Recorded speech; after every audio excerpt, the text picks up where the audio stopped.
ఎక్కడో మహాత్ముల మనసు కష్టపెట్టడమో, లేకపోతే ఏదో చెయ్యకూడని దోషం ఏదో చేశారు, అది జాతకంలోకి దొరకదు, పీడిస్తూ ఉంటుంది. మీకు దొరకని దోషం పోవాలి అంటే ఒక్క నంది అభిషేకానికే పోతుంది. అది ఎప్పుడో తెలుసా, ఎప్పుడు పడితే అప్పుడు చేయడానికి వీల్లేదు.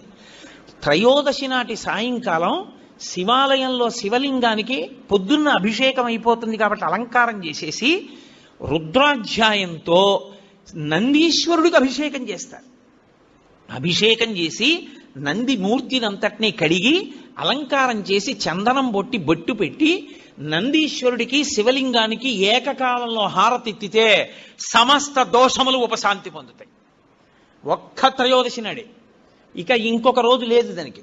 దోష నివారణార్థం చేసేటటువంటి అభిషేకం నందీశ్వరుడికి ఉంది ప్రదోష వేళలో.